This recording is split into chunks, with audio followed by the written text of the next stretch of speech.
Bismillah Rahim, Alhamdulillah Lamim, Maliki Yom Adim, Yagna Butwa Yagni Istahim, Adina Sarat Mustaqim, Saratoladina Tulahim, Galabro Mark Dubi Walet Dolim. I mean, brothers and sisters, the reason why I say the Al Fatiha in uh,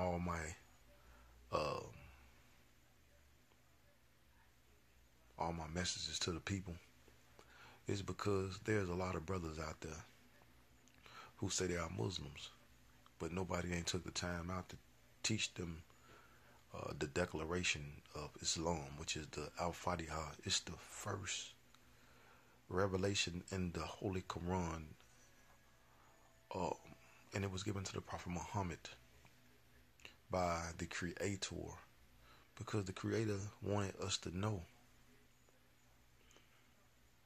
that He wanted to continue to bless us, but He also wanted us to know that we had to seek His face, mercy, and grace. Sort of just like in the biblical scriptures with the Abba Father prayer. Abba Father prayer. Today I want to talk about a few things just to open the eyes up of the people. Well, you say you love your President Barack Obama, but go back and you do your history, and you're going to come to find out that Barack Obama and the United States government assassinated the brother Omar Gaddafi. Omar Gaddafi was the president of Libya. They would have you to say that his people didn't like him and all the above.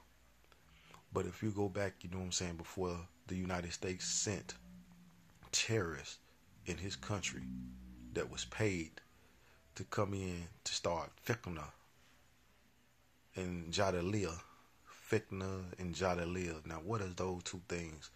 Fitna is confusion. Jadaliyah is somewhat of a confusion, but confusion with mass chaos. This is the same thing that they do throughout the United States in the African American communities. They've had scientists who have studied us and the behaviors of our people, and they know how to bring chaos into the communities through drugs, through guns, through taking out the education, putting us on the bottom of the totem pole. But they couldn't do this yet to the brother Omar Gaddafi because he had wealth and resources.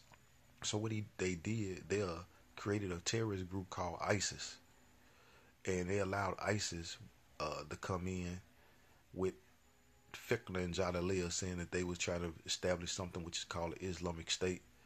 And these individuals went into Libya to assassinate Omar Gaddafi, all because Omar Gaddafi went to the United Nations and brought up charges against the United States for genocide against African people throughout the continent of Africa, and for thievery,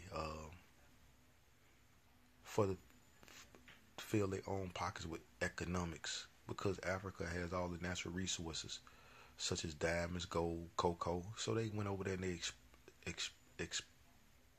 exported or extorted the people, of their natural resources. Now, Omar Gaddafi was trying to establish something which was a gold standard. And what he was going to do is he was going to make the African Union, and he was going to make the African continent as powerful as the United States. But in order for you to buy any of the natural resources from Africa, you would have to have gold. The monetary system of American dollar would have lost its value. And if a lot of people don't know, the money that we use in America is what you call fiat, F-I-A-T. Fiat is a fictitious currency. It can only pay public and private debts. So the only thing that bags up America money is the military and the power to force the other countries to accept the monetary funds, which is a promissory note. And I don't know if you know what a promissory note is, but I'll tell you, a promissory note is a negotiable instrument, legal tender and chattel paper. A promissory note is the same thing that you get when you buy a house. They put a promissory note in the bank and it draws interest. Now, there's something called 15 USC 1601. It's called the Truth in Lending Act. People are never being disclosed that the promissory note that's sitting in the bank draws interest. So, 10 to 15 to 20 years, they gave you 250,000. The promissory note sit in the bank. It's a check. They never disclosed to you that this promissory note has drew interest. What is the interest on $250,000 in 20 years? And if this promissory note has your name on it, why have you getting the interest on your money? So what they're doing now in America is charging a double standard, which is called a double mortgage. So you're paying them triple the amount on the loan than what it was worth. In the times of the children of Israel, they call this usury or usury, and it was forbidden by the Creator. But you see these same Jews are practicing usury. Now, are these Jews of the children of Israel? No, these Jews are Khazars. They are German, Yiddish-speaking people who have stole the birthright of our people. I say this right here to you people. If you don't identify yourself or with your culture, you're gonna wake up one day and you're gonna fail to exist. You see what's going on throughout all these major cities, even in small towns in Mississippi. The hate has become real amongst us as a people, and we hate our own people, our own skin color. And yet when they kill one of us in the streets like a dog, we don't speak up. We have no leaders. Jesse Jackson is not a leader. He's a coward.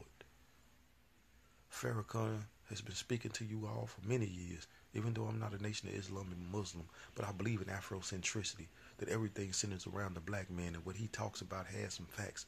You had Dr. Malachi York, Asahi, you had him amongst you telling you the truth. You had Ben Ami Carter telling you the truth. All these people then came telling the truth and trying to ostracize us from a society that don't really respect us. But yet we still keep going back to these people because we think that one day they'll accept us as their equals. But guess what, brothers and sisters? You'll never be accepted as an equal. Because when they made this country, they made the country with the intent to exclude you. I leave you in peace. Assalamu alaikum. Wa alaikum salam. Rahmatullah barakatuh. This is a Kuba.